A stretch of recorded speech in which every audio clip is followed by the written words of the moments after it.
What is going on, everybody? Hello and welcome to episode 5 of our Moon Knight series review. I'm your boy Redders TV, and joining me as always is the Jinner Gaming. He's the wrong side, he's over there. And yeah, before we get into it, this is going to contain a lot of spoilers, so if you don't want things to be spoiled, then go and watch another video. But yeah, let's get into it. So this episode was called Asylum. It deals with the aftermath of the last episode. Very good episode, I thought. But let's get your impressions first, Jenna. What did you think of Asylum? This was my favorite episode so far. Yeah, it's incredible. It's just perfect. Like everything about it, the way it's set up, the way it's delivered, everything about this episode was just incredible. So yeah, there's not a bad thing I can say about it. It's just amazing, start to finish, excellent. I'll tell you what, I found this this episode hit me a bit harder than I thought it would.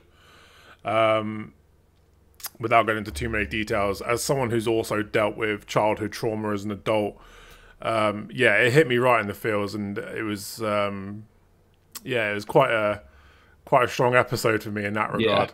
Yeah. And I thought the way that Oscar Isaac acted in this episode was absolutely incredible. You got to remember, he's not just playing one character.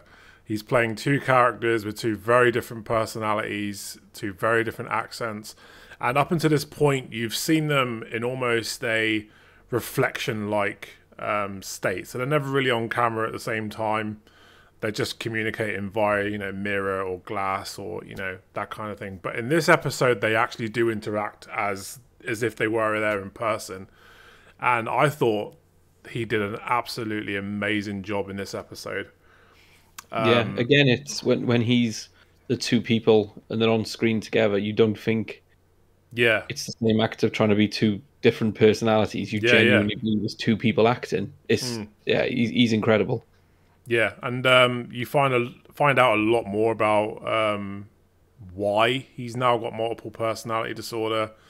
Yeah, there's a heartbreaking revelation. Well, there's actually quite a few in there throughout the entire entire episode. And you eventually learn that Stephen is not the main. He is the trauma personality, the one that comes in to deal with all the abuse that Mark received as a child after the death of his brother, and subsequent parental abuse that he received from his mother. And sorry, go on. What were you going to say? I was say, because if you've watched the episode up until now, you've always, or the series, you assume it's the other way. Yeah. And even there's parts where Khonshu's speaking and he's saying, surrender this vessel. It makes it seem like someone else has been put into his body and they're trying to take control now and then. Whereas like you said, you discover in here, he's the person who's kind of shouldn't be there. He's never really existed. He's just a coping mechanism for a troubled childhood. And you learn, really strong. I like that you learn that Stephen Grant is he's basically like a budget Indiana Jones. He is he's the character in this budget Indiana Jones movie that he's adopted to deal with the physical beatings that his mother would put on him. And something else that I read after I watched this episode actually was in all the scenes where you see Stephen trying to contact his mum, that he's not actually calling. There's nothing on the phone. There's no call icon or nothing. He's literally just talking to. Yeah, I only found it out after reading it online. But yeah, you never see him actually make a call. There's no call being made. It's just a blank phone. And so yeah, it was a very sad and touching episode. And yeah, I thought he fucking nailed it. I thought it was so good. I actually like Stephen. It's not Steve. Ethan Hawke. Ethan Hawke in this fucking Ethan Hawke. I actually liked Ethan Hawke in this in this episode. I think it's the mustache. He's a bit more relatable.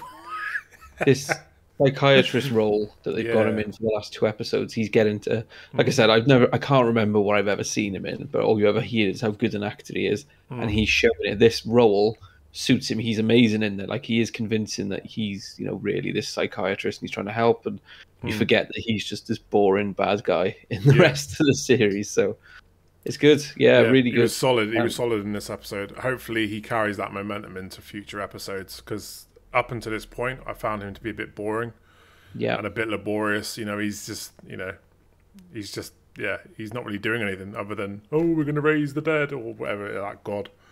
And that's pretty much it. Judge everyone immediately, yeah, type thing. Yeah.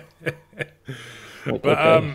So yeah, throughout the episode, it's really a coming together episode, isn't it? They have to try and balance the scales, or risk being forever doomed to the duat, which actually happens to one of them at the end of the episode, doesn't it? I'm interested to see where this goes from now on. Heartbreaking. Yeah.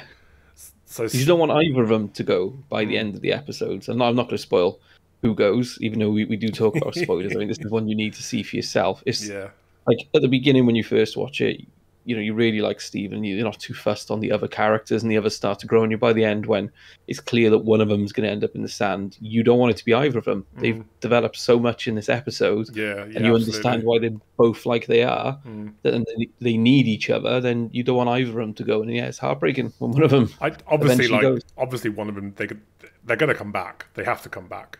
You think so? Yeah. I reckon the next episode we'll see what happens with Khonshu. I think Khonshu's going to have to come and save the day here because, I mean, this episode ends on quite a shit note, doesn't it? Yeah, it really does. Yeah, he's got to come back and sort stuff out. This is all going to have to fall on Layla and Khonshu to bail them out of this one. But, yeah, I mean, if I had to give this episode a score, I'm going to give it a 10, man. Like, this is going to be my first 10 episode. Yeah, mine too. It's, like I said, it's flawless. There's not one thing I can look at in this episode and go, oh, that was boring, or I lost interest, or they should have done this differently. It was start to finish. It was excellent. It was almost like this could have been a movie, just this. A movie about someone with personality in a asylum trying to discover who they are, and then it comes to that end, and then they wake up and whoever survived, like they realize that's who they are. Yeah, they would have done that as a movie, and people would have been like, "This movie's excellent." But the fact that this is just one episode in a series is incredible. It's so well done. I'll tell you one of the scenes that I really did like, and that was the one where they're running up the stairs, and Mark doesn't want Steven to see the last room. Yeah, and he goes to great lengths to stop him from seeing the last room. And at first, I thought he was trying to hide what was actually happening to him. But I was left with the impression that he was trying to protect Steven from finding out the truth about his personality and his origins. Yeah, so there's that. Exactly. Yeah, there's that initial thought of, oh, he's trying to hide something. But what he's actually trying to hide is Steven's origin. It's his origin story. And I thought that was such a beautiful, beautiful scene. But also a very sad scene. That Indiana Jones rip-off movie you mentioned comes up in the episode before.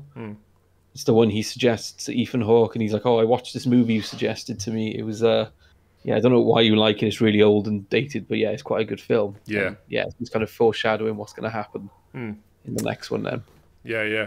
So that pretty much wraps up our review for this episode. If you haven't watched Moon Knight yet, get on it. It's easily one of the best shows to have come out of Marvel, I think.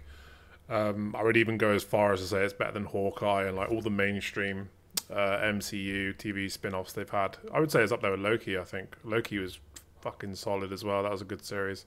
It's up there with WandaVision was my favourite, but this is probably past it at the moment. Yeah, incredible. This is really solid, and they need to do something more when this ends, because I'm not ready to see Oscar Isaac go yet. I mean, he needs to stick around for a while. The suit, his character's just fantastic. So yeah, that's going to wrap up our review for this episode. But we will be back next week, roughly the same sort of time. It's tricky because like we both have real lives, so we can't shoot the episodes the day after the show goes live. So this is a little bit later, but yeah, thanks for tuning in, guys. And don't forget, you can also catch our reviews of the Halo series.